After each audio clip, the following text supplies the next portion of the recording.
Good morning students. बेटा आज हम लोग लेके आ रहे हैं chapter number 7 origin of transaction, source document and preparation of voucher. तो सबसे पहले इस चैप्टर में जानेंगे, ये हमारी पहली वीडियो है बेटा, 9 जून को हम बना रहे हैं। सोर्स डॉक्यूमेंट क्या होते हैं? सोर्स का मतलब क्या होता है, यानी कि जब भी आप किसी बिजनेस ट्रांजैक्शन को बुक्स में रिकॉर्ड करेंगे तो आपको आपके पास कोई ना कोई क्या होना चाहिए, प्रूफ होना चाहिए, उसको हम कहते हैं सोर्स। मान लीजिए अगर आपने अग्रवाल मोबाइल स्टोर पर आपने जॉब कर लिया है, आपने वहाँ आप अकाउंटेंट बन गए हैं, तो आप कैसे रिकॉर्ड करेंगे? मैं कहता हूँ, मान लीजिए मैं अग्रवाल मोबाइल स्टोर का ऑनर हूँ, मैं कहता हूँ कि आप इन सारी चीज़ों को रिकॉर्ड करेंगे जो परचेज़ कर रहे हैं हम लोग, जो हम लोग सेल कर रहे हैं। तो आप कहेंगे उसके लिए क्या चाहिए आपको?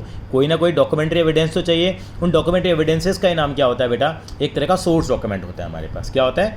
सोर्स डॉक्यूमेंट होते हैं जो डिफरेंट टाइप के होते हैं, उनके हम डिस्कशन करेंगे और हम चर्चा करेंगे। तो transaction are recorded in the books of account on the basis of some evidences which are bills of purchase. अगर परचेज किया तो बिल्स ऑफ परचेज होना चाहिए, परचेज का बिल होना चाहिए। इनवाइस फॉर सेल, अगर आपने मोबाइल बेचे हैं तो आपको बिल मिलता है ना, उसकी एक कॉपी कहाँ रहता है? दुकानदार के पास रहती है, तो इनवाइस फॉर सेल चाहिए।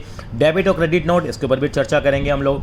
These evidences being on the basis of recording the entry are known as a source document. यानी कि जो एंट्री को रिकॉर्ड करने के लिए डॉक्यूमेंट चाहिए होते हैं वो क्या कहलाते हैं? सोर्स डॉक्यूमेंट कहलाते हैं। मैं बता देता हूँ आपको, ये बहुत इंपॉर्टेंट चैप्टर है और उसके ऊपर स्कूलों के अंदर प्रोजेक्ट भी बनवाया जाता है, जहाँ पे कि आपको अपने घर से या अपने बिजनेस से, पापा के मम्मा के से, वहाँ से कुछ डॉक्यूमेंट्स की फोटोकॉपी आप अपने प्रोजेक्ट के अंदर लगा सकते हैं, वो भी आपको बताएंगे। Rules of debit and credit are applied to each transaction and voucher is prepared before recording in the books of account. उसके बाद हम क्या बनाते हैं? वाउचर बनाते हैं, जिसके ऊपर हम बाद में डिस्कशन करेंगे, ठीक है, जब हम ओरिजिनल सोर्स डॉक्यूमेंट की बात कर लेंगे, ठीक है, in the books of account of original entry. ठीक है, सबसे पहले बात आते हैं सोर्स डॉक्यूमेंट। तो सोर्स डॉक्यूमेंट क्या होते हैं वो हम लोग देख लेते हैं बेटा। What do mean by the source document? यानी कि document is an evidence of transaction और इवेंट। कोई ट्रांजैक्शन हुई है, क्या इवेंट हुई है, are known as the source document कहलाते हैं। यानी कि डॉक्यूमेंट क्या है? एक तरह का सोर्स डॉक्यूमेंट एक एविडेंस है किसी ट्रांजैक्शन का, ठीक है। Source document is of the prime importance in accounting because accounting is based on the factual financial information, that is evidences, ठीक है। मैं आपको छोटे छोटे एग्जाम्पल के थ्रू बताना चाहूँगा। तो यानी कि ये आपको पता लग गया, ये सोर्स डॉक्यूमेंट होते हैं हमारे पास। These document are the source document and are evidence in support of a transaction. They are also sometime called the supporting document ही बोल देते हैं इनको, सोर्स डॉक्यूमेंट बोलते हैं या सपोर्टिंग डॉक्यूमेंट। सबसे पहले बात आते हैं कैश मेमो। कैश मेमो का मतलब क्या होता है? यानी कि मान लीजिए अगर आपकी दुकान है, अग्रवाल मोबाइल स्टोर पे आप अगर जॉब कर रहे हैं, तो वहाँ पे अगर आपने जो भी सामान खरीदा कैश में, जो परचेज किया है, उसका आपके पास क्या होना चाहिए? कैश मेमो होना चाहिए। तो cash memo is prepared by the seller when the goods are sold against the cash.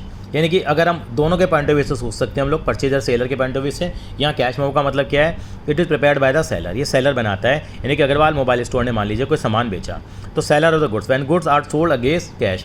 जब हम लोग किस में बेचते हैं गुड्स को? हम कैश में बेचते हैं। In detail of the goods sold, quantity, rate of each item, the total amount receive, decide the date of transaction. Date of transaction भी होगी and other terms and condition if any, it is an evidence for the purchaser for the goods purchase against and for the seller it is an evidence of sale for the cash. ये purchaser के लिए भी वो हो गया, purchaser अलग record करेगा, seller अलग रिकॉर्ड करेगा। लेकिन मैं किसके पॉइंट ऑफ व्यू से सोच रहा हूँ बेटा? यहाँ पे सेलर के पॉइंट ऑफ व्यू से। यानी कि अगर कोई सेलर होगा तो बिल्कुल रिकॉर्ड करेगा, वो परचेजर है तो परचेजर भी अपने यहाँ रिकॉर्ड करके रख लेगा, वो तो रखना जरूरी नहीं है। उसको कहते हैं कैश मेमो। मैं आपको दिखाऊंगा अभी एक कैश मेमो का, आपको लाइव एग्जाम्पल भी लेंगे। ये देख लीजिए, स्पेसिमेन देख लीजिए कैश मेमो का। ये क्या है? ये टैक्स इनवॉइस है बेटा, यानी इसको कैश मेमो कहते हैं। टैक्स इनवॉइस का मतलब क्या होता है? टैक्स पर्पज के लिए इसको रिकॉर्ड किया जाएगा, ठीक है। छाबरा सिल्क एंड साड़ी, ये बाद में डिटेल में जाएंगे। छाबरा सिल्क एंड साड़ी है, ये दुकानदार है, इसने क्या करा? गुड्स को बेचा है। आप देखेंगे तो आप इसको बिल नज़र आएगा। Wholesale and retail wedding sari का काम है। इसकी दुकान का एड्रेस आ गया, CTC प्लाजा, रिंग रोड, महारानी बाग, न्यू दिल्ली। ये इसका GST नंबर आ गया, ये GST नंबर जो भी होगा इसका रजिस्टर। तो क्या करता है? ये बिल का नंबर होता है। बिल का नंबर मान लीजिए 1 है तो 1 ले लेते हैं हम लोग, या और इंटरेस्टिंग लेते हैं 007 ले लेते हैं हम लोग, ठीक है, अच्छा लगता है नंबर। ये 3 फरवरी 2019 को डील हुई है। अब देखते हैं बिल में होता नहीं है, 10 क्वांटिटी है, साड़ी खरीदी है, एक साड़ी 1000 रुपये की है, 10,000 की हो गई। 4 शॉल खरीदी हैं 1000 रुपये के हिसाब से, 4000 की, 14,000 हो गया। अब GST लग गया उसके ऊपर। GST के बारे में बताया नहीं, 2 तरह के GST होते हैं। अगर दिल्ली में गुड्स बेचे जाते हैं, इनके बारे में हम बाद में डिस्कशन करेंगे जब जनरल एंट्रीज पाएंगे।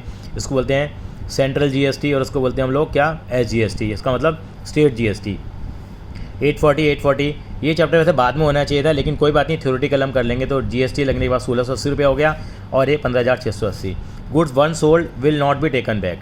एक बार इनकी टर्म्स एंड कंडीशन है, फॉर छावरा सिल्क एंड साड़ी, वो अपना सिग्नेचर करके नहीं आपको बिल दे देंगे। यानी एज ए परचेजर रिकॉर्ड करोगे, लेकिन ये बिल मैंने कैसे रिकॉर्ड किया है बेटे, एज ए सेलर रिकॉर्ड किया है, तो मैं सेलर के हिसाब से बताया। इसको क्या बोलते हैं, कैश मेमो। ऐसे दूसरा होता है इनवॉइस।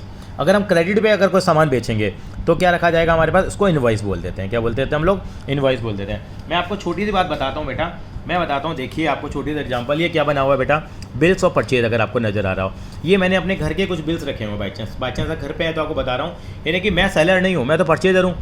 यानी कि मैंने अपने यहाँ पे कुछ है ना मोबाइल्स बनाए हुए बेटे, ये मैंने कुछ है ना बिल रिकॉर्ड किए हुए हैं। आपको मैं कुछ बिल्स दिखाता हूँ बेटा यहाँ पे। फॉर एग्जाम्पल देखिए, ये बिल बना हुआ है, मान लीजिए ये यानी कि मैंने कुछ सामान खरीदा होगा। ये किससे खरीदा बेटा, हमने VN एजेंसीज प्राइवेट लिमिटेड से खरीदा। ये इनका प्रॉपर एड्रेस वगैरह आ गया, सारी चीज़ें लिखी हुई हैं।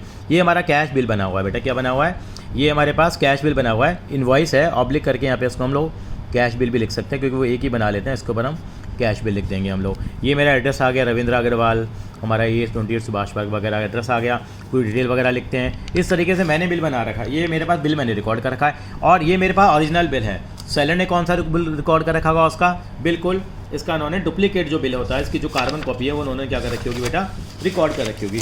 इस तरीके से हर चीज़ के बिल हम लोगों ने क्या करे हैं, मेंटेन कर रखे हैं। जैसे देखिए, ये विजय सेल से मैंने कुछ खरीदा, ये मेरे लिए क्या हो गया, ये मेरे लिए टैक्स इनवॉइस है, यानी कि ये मेरा कैश मेमो है। ये लिख सकते थे हम लोग, कैश बिल हो गया। मैंने अपने यहाँ रिकॉर्ड मेंटेन कर रखा है यहाँ पे कि मैंने गुड्स को किस में परचेज़ किया है, कैश में परचेज़ किया है। लेकिन उन्होंने विजय सेल ने क्या कर रखी होगी, इसकी मेंटेन कर रखा होगा। ऐसे बहुत सारे बिल आपको यहाँ पे मिल जाएंगे, इनके बारे में आपको धीरे धीरे बताया जाएगा। इस तरीके से डिफरेंट टाइप के बिल्स हमारे पास यहाँ आपको देखने का मिल जाएगा। चलिए, ये इस तरह के बिल्स हमारे मेंटेन होते हैं, जो आपको मेंटेन करने भी चाहिए। अब आते हैं इनवॉइस के ऊपर आते हैं। इनवॉइस और bill is prepared by the seller when the goods are sold on credit. जब हम गुड्स को कैसे बेचते हैं, क्रेडिट में, तो उधार में बेचते हैं। It is the detail of the party to whom goods are sold.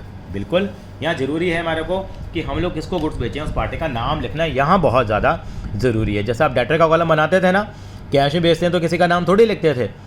Good sold and the total sale amount. Original copy of the sale invoice is send to the purchaser. जैसे original copy मैंने आपको दिखाई, मेरे पास रखी हुई थी, ऐसे ही वहाँ पे भी कैश में भी यही करते हैं। And duplicate copies retain as evidence of the sale for recording in the books of account for the future references.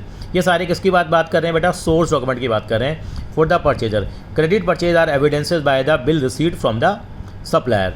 For the purchaser, credit purchase are evidences by the bill received from the supplier. जैसे जिससे मैंने mobile सामान खरीदा है, उससे जो मुझे bill मिलेगा वो मुझे अपने यहाँ मेंटेन करना पड़ेगा। स्पेसिमेन दे रखा है इन्होंने टैक्स इनवॉइस का। इनवॉइस का इन्होंने क्या दे रखा है, इन्होंने स्पेसिमेन दे रखा है। बिल्कुल जैसे टैक्स इनवॉइस है, dealer in everything electronics 131 nowhere street, modern electronics supplier है ये बिल का नंबर आ गया 3978, डेट आ गया। ये आपको कोई फॉर्मेट याद करने की ज़रूरत नहीं है, बस पता होना चाहिए इस तरह का बिल होता है, वो देखते ही हैं। यहाँ पार्टी का नाम लिखा होता है, जैसे मैंने दिखाया भी था। क्वांटिटी है, 2 रेफ्रिजरेटर खरीदे, 167 लीटर के, 8000 का रेफ्रिजरेटर है। पुराने टाइम की बातें होंगी बेटा। 16000 GST नंबर है, यहाँ भी लिख दिया उन्होंने, यहाँ भी लिख दिया उन्होंने। हर कोई अपने हिसाब से इसको प्रिंट कराता है, इसका कोई स्टैंडर्डाइज फॉर्मेट नहीं होता। चलिए, तो यानी कि अब ये आ गया IGST 27,200 रुपये, 12% GST लगता होगा इनके ऊपर। टोटल अमाउंट आ गया सेल मैनेजर, रुपीज़ आ गया 30,240 ओनली। ये E&OE का मतलब क्या होता है, goods one sold will not be taken back. इसका मतलब होता है E&OE, error and omission expected. आप जरूर आपने ना घर में ट्राई करना, कुछ लोगों से पूछना कॉमर्स वालों से E&OE का मतलब क्या होता है, क्या बोलते हैं इसको, मतलब error and omission expected. Error and omission expected यानी कि बिल के अंदर में कोई गलती हो सकती है, एक्सपेक्टेड है तो आप उनको करेक्ट करा लेंगे। E&OE का मतलब ये होता है बेटा। इसको हिंदी में बोलते हैं भूल चूक लेनी देनी है, एक्चुअली बोलते हैं इसको हम लोग, ठीक है, जो हिंदी मीडियम के बिल बनाते हैं। अब थर्ड पे आते हैं बेटा, रिसीट के ऊपर आते हैं हम। किसके ऊपर आते हैं, रिसीट के ऊपर आते हैं हम लोग। रिसीट का मतलब क्या होता है, जैसे आपने कहीं पे भी कोई पेमेंट करी है, आपने, आपका अग्रवाल मोबाइल स्टोर है, आपने रिकॉर्ड कर लिया, आपने सेल कर रहे हैं, आप दोनों चीज़ रिकॉर्ड करी। रिसीट के अंदर क्या आएगी, वैन कैश और चेक की रिसीट फ्रॉम अ कस्टमर। मान लीजिए आपका कोई कस्टमर बाद में पैसा देके जाता है, आपने उधार में सामान बेचा, इसी का हम एग्जांपल ले लेते हैं। आपने उधार में सामान बेचा, किसको बेचा, आइडियल कस्टमर को। बिल नंबर आपका ये था, ये आपका GST नंबर था, कितने का सामान बेचा, 30,240 का। मान लो यही बंदा आपको बाद में जाके पेमेंट दे जाता है तो आप क्या करेंगे, इसको क्या इशू करेंगे, एक रिसीट इशू करेंगे। यानी कि वैन कैश और cheque receipt from a customer, a receipt for the amount received is issued, the receipt is prepared in duplicate बनाएंगे। ओरिजिनल कॉपी हम किसको दे देंगे, कस्टमर को दे देंगे, और डुप्लीकेट कॉपी अपने पास रखेंगे। Original copy is given to the party making the payment and duplicate copy is kept for the record. It has the details of the date, किस डेट को पेमेंट करी है। जैसे हमने कब सामान बेचा था 3 फरवरी को, इसकी मान लो हमें रिसीट कब मिलती है हम देखेंगे हम लोग। और अमाउंट कितना दे देते हैं 30,240 पूरा दे रहा है या इसका थोड़ा कम अमाउंट दे रहा है। नेम ऑफ द पार्टी जैसे आइडियल कस्टमर है, और नेचर ऑफ पेमेंट कि कैश में मिली है चेक में मिली है, तो उसको हम एक रिसीट इशू कर देंगे। देखते हैं एग्जांपल देते हैं। देखिए अब बिल्कुल ये रिसीट का एग्जांपल आ गया। स्पेसिमेन और रिसीट दे रखा है आपको बनाने की ज़रूरत नहीं है, आपको पता होना चाहिए ऐसी रिसीट होती है। तो किसने बना के दिया ये? मॉडर्न इलेक्ट्रॉनिकल्स, वही था 131 novel street Delhi, GST number आ गया, डेट। अब 5 फरवरी को हमने सामान कब बेचे थे याद आया? हाँ जी सर 3 फरवरी को बेचे थे हम लोगों ने, यानी कि 2 दिन बाद ही उसने रिसीट दे दी। तो क्या कहेंगे? रिसीट का नंबर अलग होता है, बिल का नंबर अलग होता है बेटा। Receipt with thanks from MS का मतलब मेसर्स होता है बेटा। जैसे आपके आगे मिस्टर या मास्टर लगाते हैं ना, ऐसे फर्म के नाम के आगे लगाया जाता है MS लगाया जाता है। MS का मतलब होता है मेसर्स, MESSERS। किसी फर्म को स्टार्ट करने के लिए उसको इज्जत देते हैं हम लोग।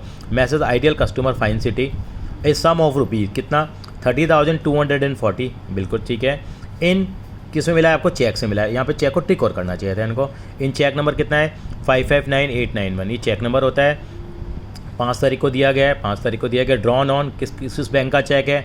कैनरा बैंक का चेक है। और अकाउंट इनवॉइस नंबर कितना है 3978, यानी कि जो बिल नंबर था ना, आप देखिए पिछली बार हमारा बिल नंबर यहाँ दे रखा था, देखो बिल नंबर चेक हो जाएगा 3978 था, तो यहाँ पे कितना आएगा 3978, जो 3 तारीख को हम लोगों ने जनरेट किया था वो आएगा। Cheque are subjected to realisation, cheque किसके होते हैं? सब्जेक्टेड टू रियलाइजेशन होते हैं, यानी कि उनकी जब तक चेक क्लियर नहीं होगा तब तक पेमेंट वो मानी नहीं जाएगी। और ट्रायल सिग्नेचर ही आपको क्या करके दे देगा? साइन करके दे देगा। इस तरीके से क्या बनाई जाती है? रिसीट बनाई जाती है। आई थिंक समझ हो रहा है। ये सारे सोर्स डॉक्यूमेंट है ना, आप रिकॉर्ड करेंगे।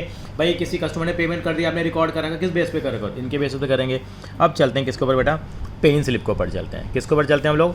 पेन स्लिप क्या होती है? बिल्कुल ठीक है, पेन स्लिप को समझते हैं। It is a source document, यानी कि आप कभी भी बैंक में पैसा जमा कराते हैं तो उसके लिए क्या यूज़ करते हैं हम लोग? पेन स्लिप यूज़ करते हैं।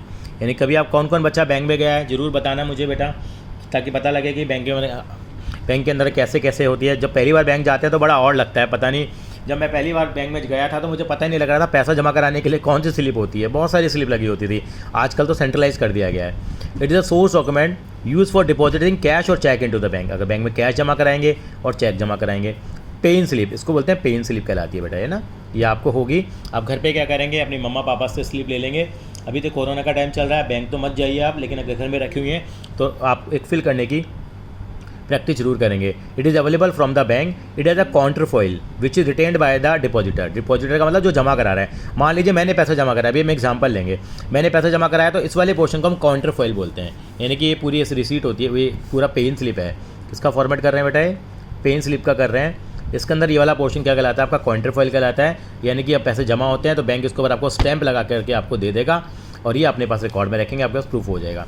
Now A days bank are placed a box where cheques are along with the filled pay in slip can be dropped. जब जमा कराएंगे आप, कैश जमा कराएंगे तो आपको बैंक आपको रिसीट करके दे देगा, ये इस पर बैंक के सिग्नेचर कर देगा वो जो भी आपका बैंक का कैशियर होगा। लेकिन चेक के लिए क्या हो गया? चेक में क्या करेंगे आप? डिटेल भरने के बाद चेक को ड्रॉप बॉक्स में डाल सकते हैं।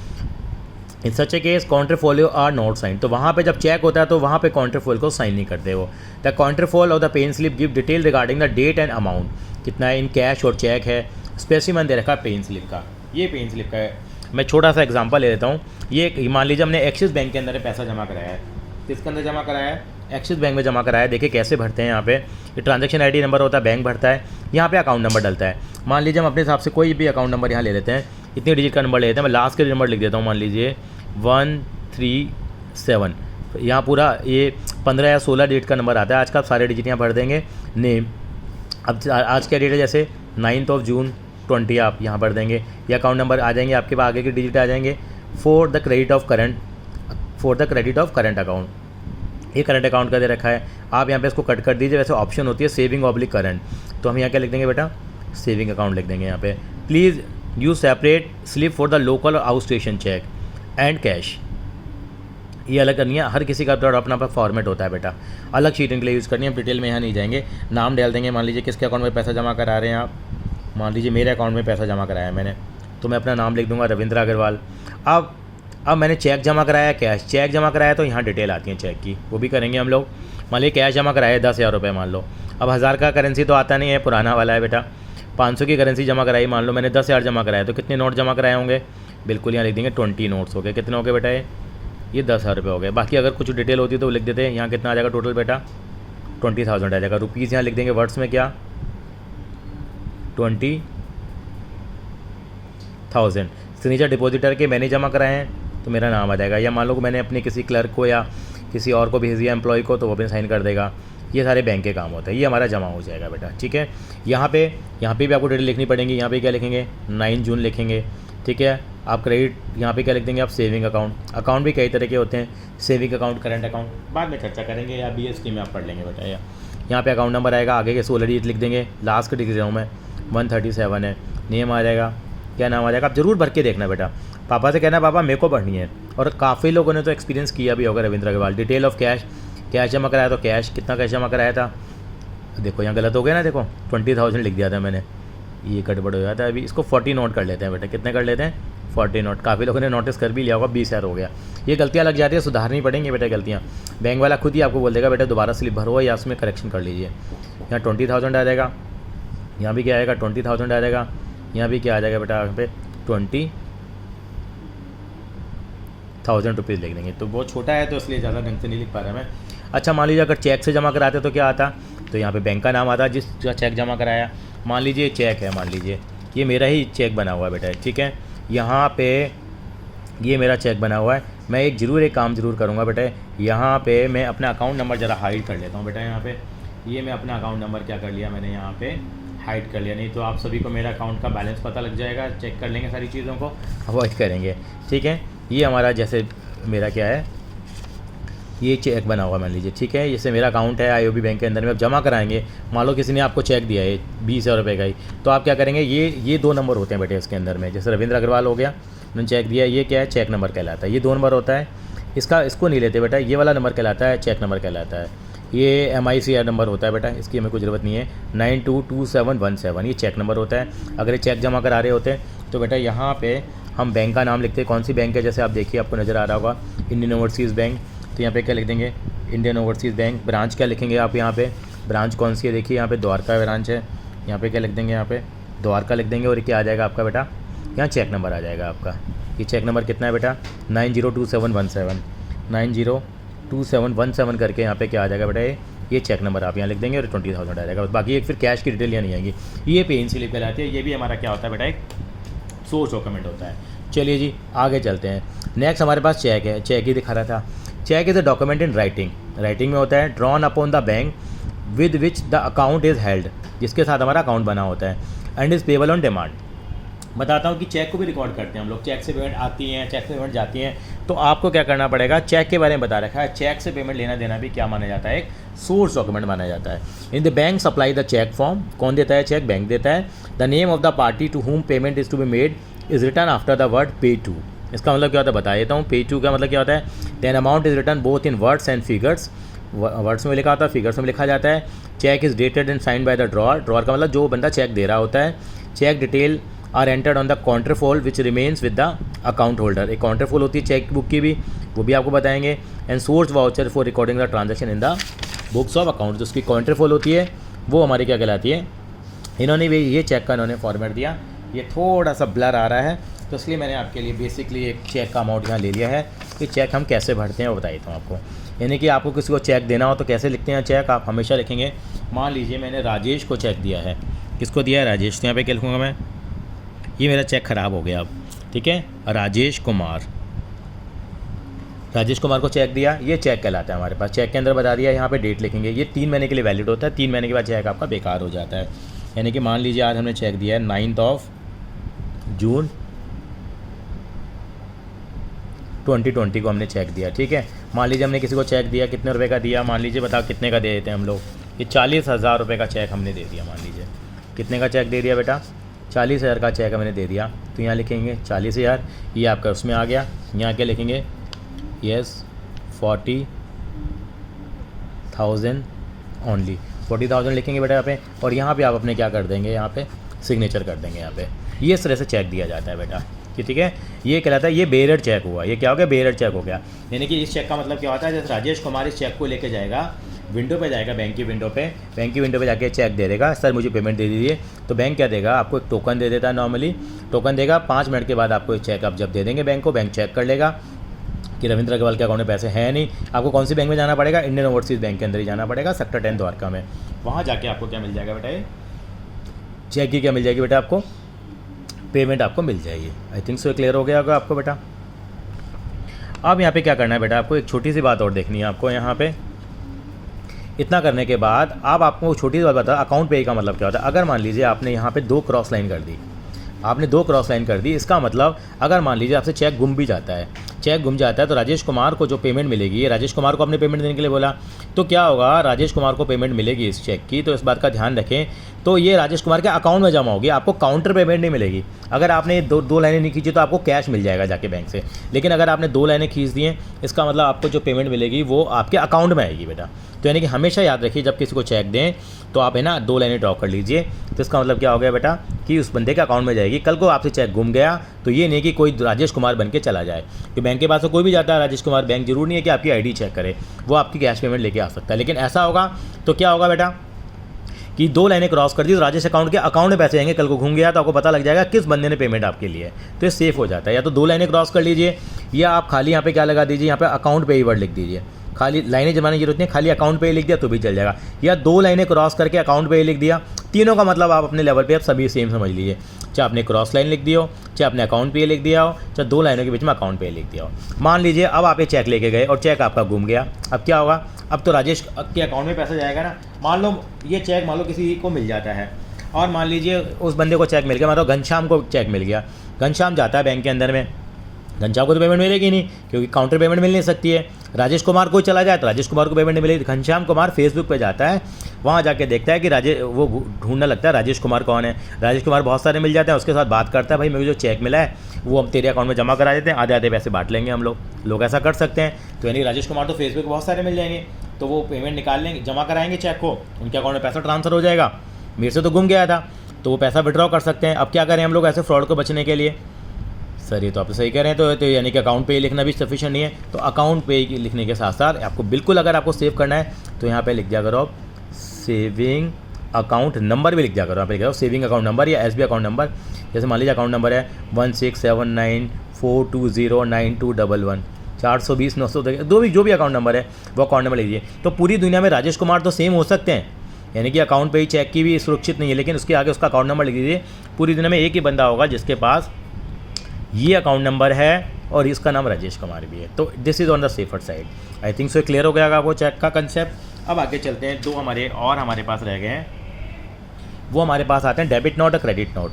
यानी कि डेबिट नोट और क्रेडिट नोट का मतलब क्या होता है, debit note is made out, यानी कि डेबिट नोट का मतलब क्या होता है, ये भी 2 डेबिट नोट और क्रेडिट नोट होते हैं। ये भी हम लोग क्या करते हैं, इशू करते हैं, ये भी एक सोर्स डॉक्यूमेंट होता है। Is a made out evidencing a that कि debit has been made in the account of the party named it.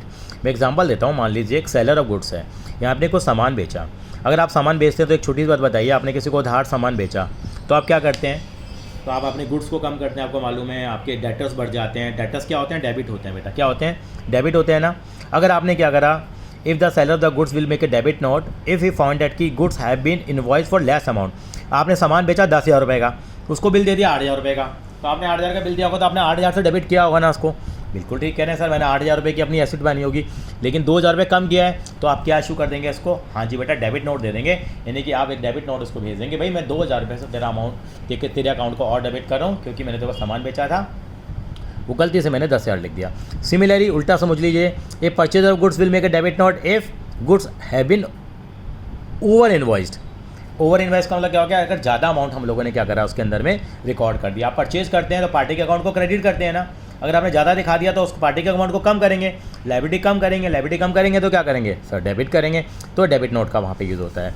या he has return the goods, या उसने क्या करा है, रिटर्न कर दिए गुड्स, और ये रिटर्न द गुड्स, और the seller has allowed a lower discount. अगर एक सेलर जो होता है वो क्या करता है, उसने गलती से लोअर डिस्काउंट इशू कर दिया है, the effect of debit note is that कि amount due to supplier is reduce, कि सप्लायर की तरफ जो अमाउंट होता है वो रिड्यूस हो जाता है और अमाउंट इज ऑलरेडी सेटल। ये आपका डेबिट नोट है। बहुत प्रैक्टिकल करते हैं तो ज़्यादा समझ में आता है। यानी कि अगर आपने किसी को कम डेबिट कर दिया है तो आप उसको और बढ़ाने के लिए क्या करेंगे, डेबिट नोट इशू कर देंगे। यहाँ पे इशू करा गया है, ये प्रोवोक ये 117 कालका जी इन्होंने एड्रेस दिया है, against message high and low company है। गुड्स रिटर्न के लिए इन्होंने क्या करा है, एक डेबिट नोट इशू किया है, कितने रुपए का, 5560 का। ऐसे क्रेडिट नोट है, बिल्कुल उल्टा हो जाएगा। Credit note is made out evidencing the credit has been granted to a debtor. For example, if the customer has return goods previously invoiced और the customer is allowed further discount, a credit note is issued. यानी कि अगर हम लोगों ने किसी customer को और अगर हमें डिस्काउंट देना चाहते हैं तो उसके अकाउंट को हम क्या कर देंगे बेटा, क्रेडिट कर देंगे। यानी कि हमारी जो एसेट है उसकी वैल्यू क्या हो जाएगी, कम हो जाएगी। यानी कि जो डेटर से जो पैसा लेना है वो कम हो जाएगा, तो उसके अकाउंट को क्या कर देंगे हम लोग, क्रेडिट दे देंगे। तो उसके लिए कौन सा इशू करते हैं हम लोग, क्रेडिट नोट इशू करते हैं। तो इस बात का हम ध्यान रखेंगे। क्रेडिट नोट का स्पेसिमेन भी आपको दे रखा है जो आपको याद नहीं होना चाहिए। ये डेबिट नोट क्रेडिट नोट करके हमारे दो और हमारे सोर्स डॉक्यूमेंट हैं। तो हमारे कितने सोर्स डॉक्यूमेंट हो गए बेटा, एक बार देख लेते हैं। एक हमारा कैश मेमो था, दूसरा हमारा इनवॉइस था, तीसरा हमारा क्या था बेटा, यस पे इन स्लिप था, एक हमारा चेक था, एक हमारा रिसीट भी था, एक डेबिट नोट है और क्रेडिट नोट है। तो डेबिट नोट क्या करते हैं, मोटा मोटा आप हमेशा याद रख लीजिए, डेबिट नोट तब इशू किया जाता है, तब क्या करता है जब कोई भी सेलर है, एग्जांपल हमेशा याद रखेंगे, यानी कि जो हमारे पास जो सेलर है उसने जो गुड्स जो बेचे हैं उसने कम पार्टी को डेबिट कर दिया है, तो वहाँ पे क्या इशू करेगा वो डेबिट, या परचेजर ने क्या कर दिया, ओवर प्राइस कर दिया है, इसका वैसा वर्षा होगा तो क्या इशू हो जाएगा, क्रेडिट नोट। बेटा अगली वीडियो के अंदर हम लेके आएंगे वाउचर के बारे में, हम लेके आएंगे। Thank you so much.